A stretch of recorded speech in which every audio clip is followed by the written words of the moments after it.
Hello friend, Radhe Radhe. कैसे हैं आप लोग? आई होप आप लोग बहुत अच्छे होंगे। मैं भी बहुत अच्छी हूँ। तो आज बहुत ज़्यादा ठंडी है। कल से मेरा पेपर है, तो आज मैं घर पर रुकी हूँ, पढ़ूँगी और कल से पेपर दूँगी। ठीक है, तो आपको दिखा देती हूँ कितना ज़्यादा ठंडी है, कितना ज़्यादा कोहरा है। कैमरा में तो कैप्चर ही नहीं हो पा रहा है। ठीक है, तो दोस्तों यहाँ पर मैं पढ़ाई कर रही थी। तो आज मैं बताऊँगी कि मीराबाई का पदावली का व्याख्या कैसे करना है। तो दोस्तों बहुत बच्चे नहीं कर पाते हैं और ये लेसन पढ़ भी नहीं अच्छे से समझ भी नहीं पा रहे हैं। तो मैं एक एक पद्यांश का अच्छे से एक एक का अर्थ बताऊंगी और आपके बच्चे कर ले जाएंगे। ठीक है, तो चलिए मैं बता देती हूँ आप लोग, और इसी तरह से आप लोग करते रहिए, मेहनत करते रहिए। तो मुझे भी नहीं आता था, मैंने खुद से प्रैक्टिस किया, इसे कई बार पढ़ा और इसका एक एक अक्षर का निकाला और मुझे भी ये इसका व्याख्या करने आ गया मुझे सब चीज़ का। ठीक है, तो मैं जैसा बताती हूँ आप लोग वैसा ही करें, आप लोग को भी आ जाएगा। कोई कष्ट नहीं है, ठीक है, कोई दबाव नहीं है, आराम से आप लोग करिए। तो चलिए करते हैं। देख सकते हैं, पहले हम संक्षिप्त में इनका जीवन परिचय देखेंगे।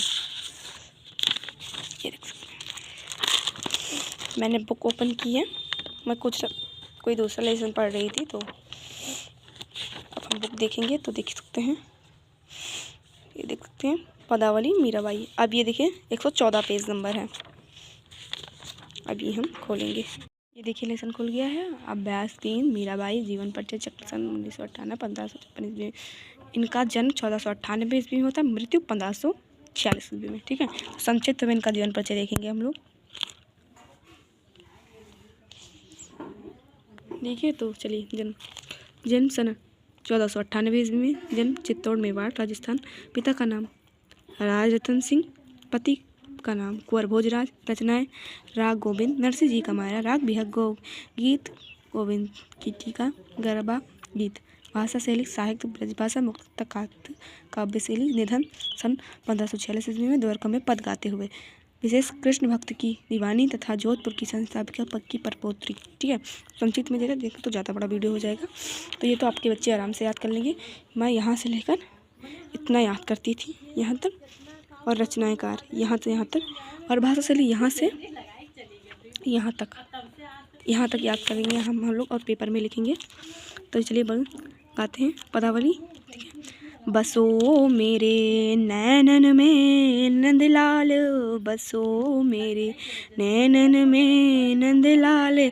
मीराबाई कहना चाहती हैं कि हे प्रभु, हे श्री कृष्ण, आप मेरे नैनों में समाहित हो जाइए, आप मेरे नैनों में बस जाइए। तो फिर मोर मुकुट मकराकृत कुंडल, अरुण तिलक दे भाल, बसो मेरे नैनन में नंदलाल। कि मोर मुकुट मकराकृत कुंडल, मोर के समान मुकुट पहने हैं, मकराकृत कुंडल मछली के आकार का कुंडल पहने हैं, अरुण तिलक दे भाल माथे पे चंदन लगाए हैं। ऐसी मूरत मेरे आँखों में, मेरे दृष्टि में समाहित हो जाए। मोहनी मूरत सांवली सूरत, नैना बने विशाल। ऐसी आपकी मूरत है जो आपको मोह लेती है। श्री कृष्ण जी की ऐसी मूरत है कि सांवली सूरत है। सब लोग जानते हैं कि श्री कृष्ण जी की मूरत सांवली है। ऐसी मूरत है कि आपके नैनों, मतलब मीराबाई के नैनों में समाहित हो जाती है। नैना बड़े बड़े, उनकी आँखें बड़े बड़ी हैं। और अक्षर सुराजत मुरली राजत उर बैजंती माल। ऐसी अक्षर सुराजत मुरली, कमर के पास मुरली रखे हुए हैं और उर बैजंती माल, गले में माला पहने हुए हैं। छद्र घंटिका कटितट शोभित, नपुर सदर रसाल। क्षुद्र घंटिका कटितट शोभित है, नुपुर सबद रसाल। आप मीरा प्रभु संतन सुखवाए भगत बछल गोपाल। मीरा के प्रभु संतन सुखदाय भगत बछल गोपाल, बसो मेरे नैनन में नंदलाल। हे प्रभु, आप मेरे नैनों में समाहित हो जाइए। मीराबाई ऐसा करना चाहती हैं।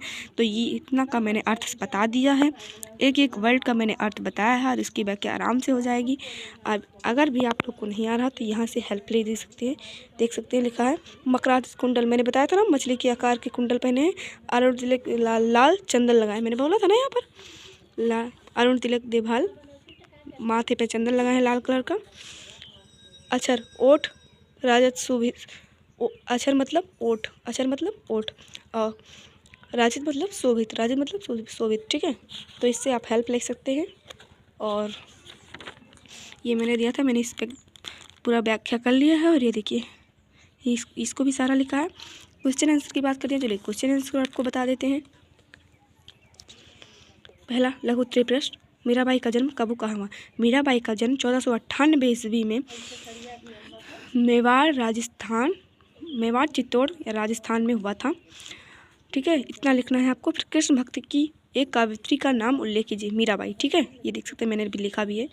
मीराबाई ने अपनी रचना में किस भाषा का प्रयोग किया? तो साहित्य ब्रज भाषा का। ठीक है, मीराबाई ने अपनी रचना में किस भाषा का बताया था? मीराबाई के काव्य में प्रयुक्त रस का उल्लेख मीराबाई की रचना है तो उल्लेख कीजिए तो श्रृंगार रस तथा शांत रस। ठीक है, और मीराबाई की कृतियाँ हिंदी में 2 रचना लिखे हैं, राग गोविंद, गर्भ गीत। ठीक है, अब ये देखिए हम आते हैं बहुविकल्पीय प्रश्न पे। तो मीराबाई का जन्म स्थान राजस्थान, मैंने भी आपको बताया था संक्षिप्त में।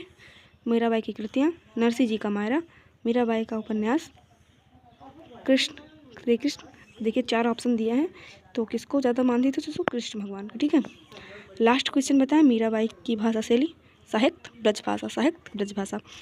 दोस्तों इतना मेरे बताने के बाद आपके बच्चे आराम से कर ले जाएंगे। अब एक एक पद का मैं व्याख्या कर बताऊंगी। ठीक है, अब मैं कल बताऊंगी, और थोड़ा एक ही पद का मैंने लिखा है। मैं क्लास 9th में हूँ, कल मेरा पेपर है, और और मैं यहाँ से लेकर यहाँ तक आप इनका जीवन परिचय लिख सकते हैं। और यहाँ पर ये निर्धन थोड़ा सा, ये देखिए, इस भगवान श्री कृष्ण की प्रतिमा के सन 1546 ईस्वी में लीन हो गई। ठीक है, अब ये भी यहाँ से आप लोग यहाँ तक लिख सकते हैं, रचनाएं भी लिख सकते हैं दोस्तों। और मुझे ये पूरा लर्न है। ठीक है, और मैं क्लास 9th में हूँ। मैं आप लोग को ये भी बता देती हूँ, मेरे पेपर में जो आया मैंने आपको 9th में जो आएगा मैंने आपको बताया है। और मैं एक चीज़ का और आया है, तो चलिए ये भी दिखा देते हैं आप लोग को। ये संत रविदास। अब चलिए इनका जीवन परिचय हम आपको बता देते हैं, पूरा बताते हैं। ठीक है, संक्षिप्त में पहले देखेंगे जीवन परिचय। सन 1414 ईस्वी में इनका जन्म हुआ था। जन्म स्थान मेवाड़ मोडवडीहा, काशी, उत्तर प्रदेश। गुरु का नाम श्री स्वामी रामानंद जी महाराज। माता का नाम श्रीमती कालसा देवी। पिता का नाम श्री संतोखी दास। पत्नी का नाम श्री तिल्लोना देवी। रचनाएं माटी का पुतरा। ठीक है, ये कुल रचनाएं आप लोग देख सकते हैं।